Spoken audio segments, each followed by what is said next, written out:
Hello everyone, welcome to Learnify. मेरा नाम है अंशुमन और आज की इस वीडियो में बेटा हम लोग कवर करने वाले हैं क्लास 10th मैथ्स का चैप्टर नंबर 4 क्वाड्रेटिक इक्वेशन। ठीक है, तो यहां पर कुछ इंपॉर्टेंट कॉन्सेप्ट्स है जहां से आपके बोर्ड एग्जामिनेशन में क्वेश्चन आने ही आने वाले हैं। ठीक है, तो वो कॉन्सेप्ट क्या क्या है? क्वाड्रेटिक इक्वेशन का सोल्यूशन विद क्वाड्रेटिक फॉर्मूला यानी श्रीधराचार्य सूत्र, और दूसरा क्या है? Discriminant and nature of roots. तो अगर आप चैनल पर नए हैं तो चैनल को सब्सक्राइब करना और बेल आइकन दबाना बिल्कुल मत भूलिएगा। तो चलिए बच्चों, बात करते हैं क्वाड्रेटिक फॉर्मूला या श्रीधराचार्य सूत्र क्या होता है। ठीक है, ये आपकी क्लास 10th की मैथ्स की दूसरी वीडियो है, दूसरा लेक्चर है। तो इस वीडियो में हम लोग जानेंगे कि क्वाड्रेटिक इक्वेशन का जो सोल्यूशन होता है किस तरीके से निकालेंगे। तो हम लोगों ने एक सोल्यूशन देख लिया कि फैक्टराइजेशन से सोल्यूशन निकलता है। इस वीडियो में हम लोग देखेंगे कि क्वाड्रेटिक इक्वेशन का जो सोल्यूशन है वो क्वाड्रेटिक फॉर्मूला या श्रीधराचार्य सूत्र से कैसे निकालेंगे। ठीक है, तो अगर मान लीजिए आपके पास एक क्वाड्रेटिक इक्वेशन दी हुई है ax² plus bx plus c equals to 0। ठीक है, ये जनरल फॉर्म होती है, आपको पता है। तो इस श्रीधराचार्य फॉर्मूला या जो क्वाड्रेटिक फॉर्मूला होता है वो क्या होता है बेटा? x equals to minus B plus minus under root b² minus 4ac upon 2a।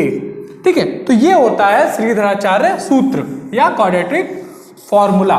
ठीक है, अब यहां पर आपको पता है b क्या है? x का कोफिशिएंट, तो minus b plus minus under root b² मतलब x के कोफिशिएंट का square minus 4 into a into C.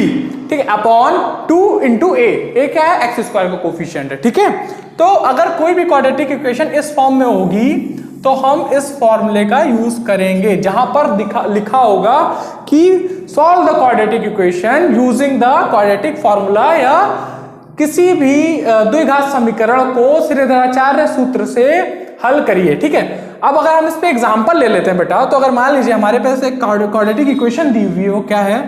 x² plus 5x plus 6 equals to 0।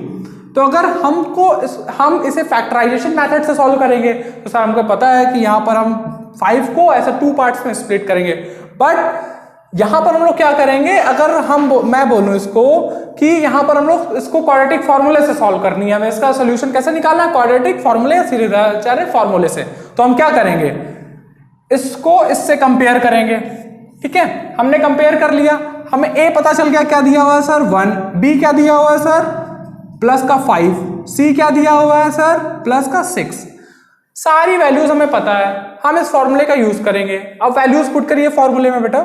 x equals to minus B minus 5 plus minus under root b², 5 का square बेटा 25 minus 4 into a into C, 4 into a into C. तो a क्या लिखा हुआ है बेटा? 1, तो a क्या हो गया? 1। c क्या लिखा हुआ है? 6, c क्या हो गया? 6 into 4, 4 6 24 upon 2 into a, 2 into 1 that means 2। तो क्या आएगा बेटा? x equals to plus 5 plus minus under root 1 आएगा, 25 माइनस 24 इज 1, ओके, अपॉन 2।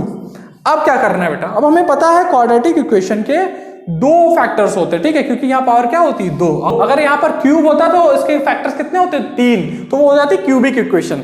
ठीक है, तो अगर हम यहाँ पर देखें जो हमने क्वाड्रेटिक इक्वेशन यहाँ तक सॉल्व की, अगर मैं इसको लिखूं इस side, x equals to minus 5 plus minus root 1 upon 2। अब रूट 1 क्या होता है बेटा? सर रूट 1 1 ही होता है, तो हम लोग इसको क्या लिख सकते हैं? Root 1 equals to 1। ठीक है, ये मैंने क्या कर दिया? इसको 1 लिख दिया। अब प्लस माइनस दोनों दिए हुए हैं, तो हम एक बार क्या करेंगे? एक बार प्लस को लेंगे, दूसरी बार क्या करेंगे? माइनस को लेंगे। ठीक है, तो अगर मैं प्लस को लेता हूं तो माइनस 5 प्लस 1/2, तो ये कितना आएगा बेटा? Minus 4/2, that means minus 2। और अगर मैं माइनस लूं तो क्या आएगा? x equals to minus 5 minus 1 upon 2, क्या आएगा बेटा? माइनस 6/2, दैट मीन्स माइनस का 3।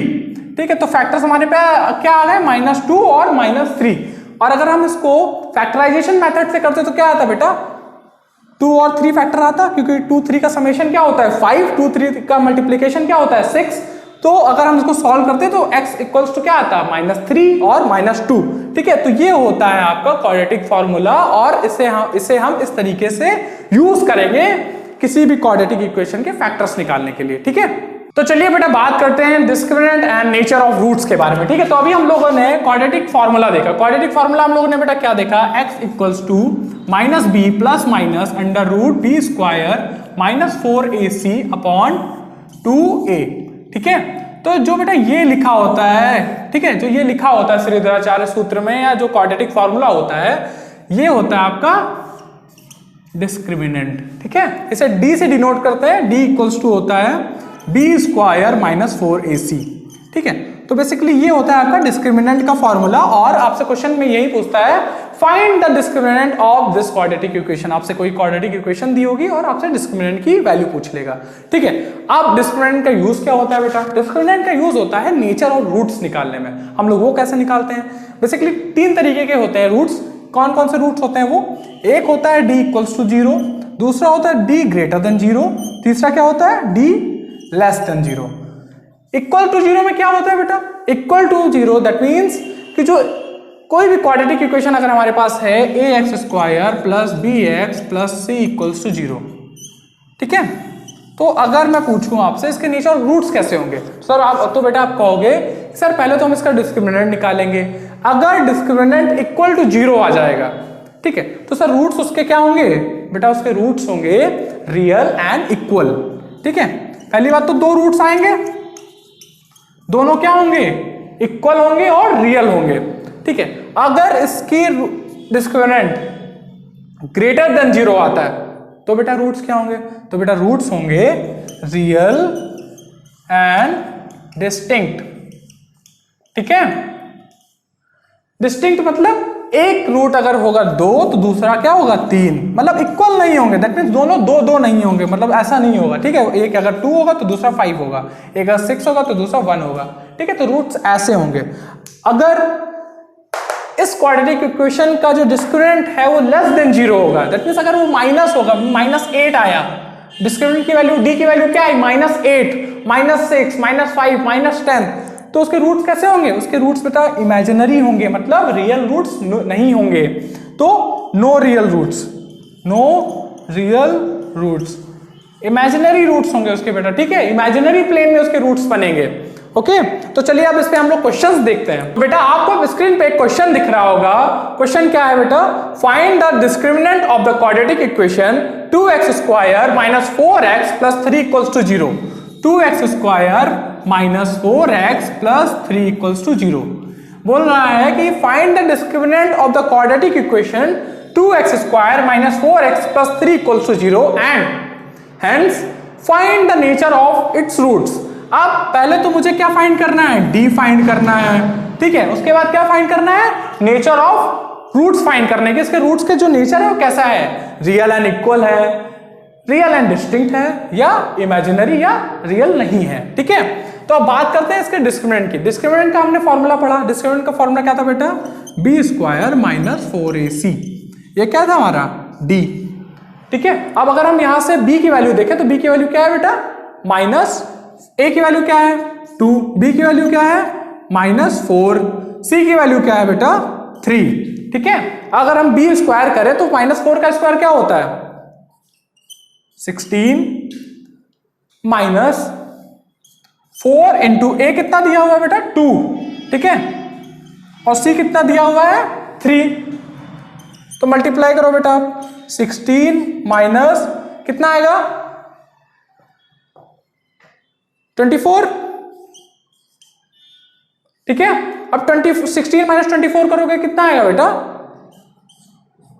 माइनस का 8, तो d हमारा कैसा आ गया निगेटिव, d कैसा है हमारा 0 से छोटा है। तो अगर ये तीसरी कंडीशन हम लोगों ने क्या पढ़ी थी, if d is less than 0 then roots हमारे कैसे होंगे, रियल रूट्स नहीं होंगे वो, ठीक है। यहां क्या लिखा था मैंने, नो रियल रूट्स, मतलब रूट्स इसके कैसे होंगे, इमेजिनरी होंगे, रियल नहीं होंगे, ठीक है। तो ये था इसका example, okay. I hope students आपको सारे कॉन्सेप्ट समझ में आ गए होंगे, और अगर आपको अभी भी कुछ डाउट रह जाता है इन कॉन्सेप्ट से, या आपको एग्जांपल से कुछ भी डाउट रह जाता है, तो आप कमेंट सेक्शन में अपना डाउट पिन करना बिल्कुल मत भूलिएगा। Thank you.